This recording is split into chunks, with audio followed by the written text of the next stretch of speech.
to share something with you. That might put me in a very negative light, yeah. Relationships are not my forte. See if someone grabbed up my wife or something completely different ballgame. I'll walk away from it, and this has been like a therapy session.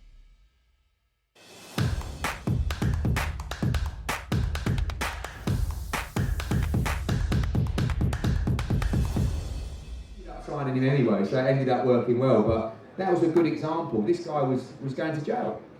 You know, boxing saved his life, and what he's achieved, and the way he's changed the game, and the example that he set to the younger generation.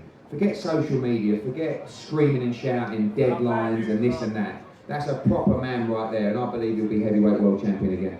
Love that. Love that.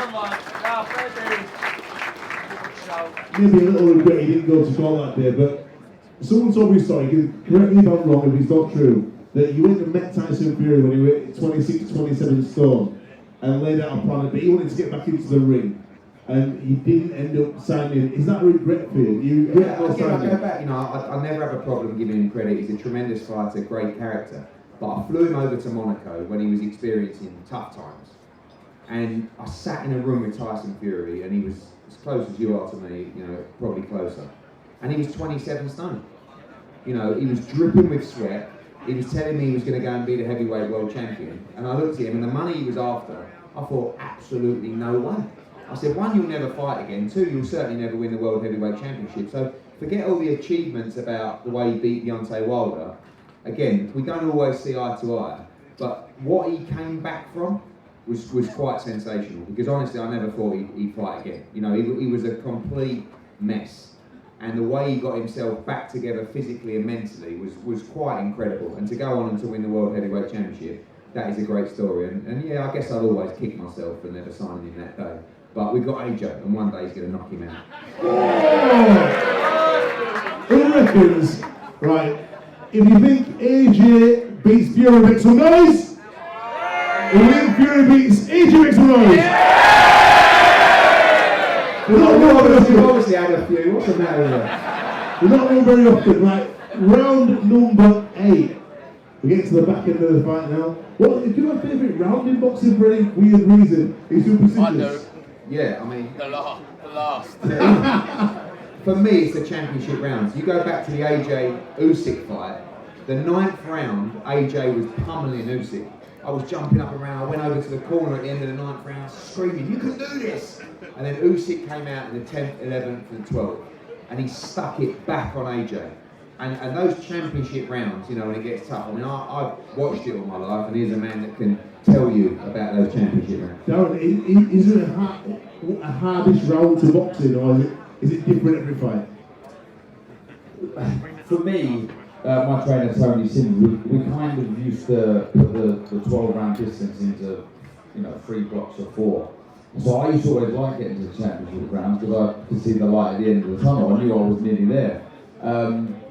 But there's something special about it. I remember completing the 12-round distance for the first time, thinking I was a dog's bollocks because I've done 12 rounds. I wasn't going to go 12 rounds. So yeah, I think every fighter understands the importance of finishing those rounds late. But like I say, my favourite round was always the last one. Well, this is round number 8, and it's change in boxing. Start with you, Darren. If you could change one thing in boxing, what would it be and why? Get a moment to think about this, Eddie. One thing in boxing. Look, I think... I know this is easier said than done, but I think we all want to see promoters and network broadcasters, etc., all get on, so all fights can be made. I think it's important for longevity of the sport. And don't get me wrong, boxing's always stood the test of time. It will always be the #1 combat sport. But I'd like to see, just as a fan, these fights like Fury AJ get made, Terence Crawford, Errol Spence get made. Boxing's not perfect, but we always strive to be better. Eddie, what about yourself? One thing in boxing you can change and why? Well, this is a little bit technical, but the WBC have something called open scoring. And in many jurisdictions, after the 4th and 8th round of a championship fight, they announce the scoring to the public and to the fighters. Wow. It's quite interesting because it changes the dynamic of the fight.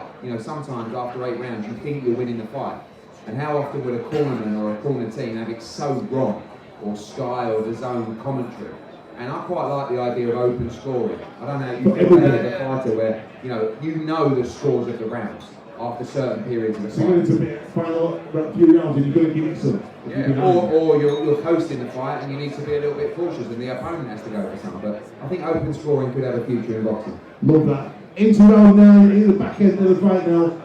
Mega fights for 2023. So, we mentioned Taylor Serrano 2. We've heard Joshua Wilder in Africa potentially. Errol Spence versus Terry Crawford. Talks class again. Tonight on Twitter, I don't know if you saw it, Javante Davis and Ryan Garcia has been made. Just waiting for the broadcasters now. And of course, Fury Joshua. Can you all give us one fight you'd love to see made next year? One mega fight that you can either do yourself or you just want to see as a boxing fan? Well, you know what, you've done about 7 or 8 of them there. That I think a lot of those are huge fights. I'm going to also go. I'd still like to see Anthony Joshua rematch Dillian White. I think it was a great fight first time round. But another fight that I want to see with your mate as well is Josh Warrington against Lee Wood.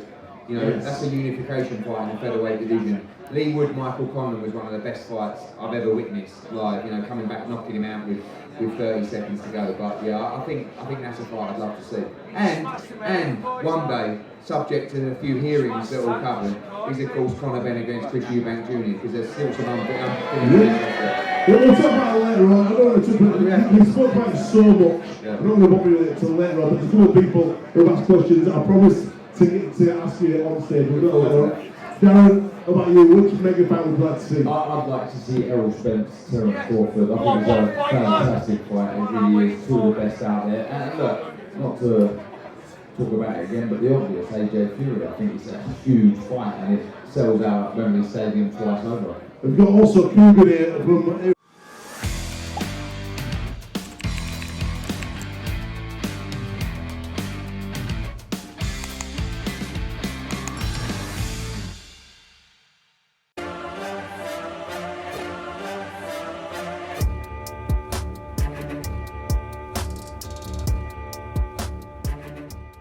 I'm going to share something with you. That might put me in a very negative light, yeah. Relationships are not my forte. See if someone grabbed up my wife or something, completely different ballgame. I'll walk away from it, and this has been like a therapy session.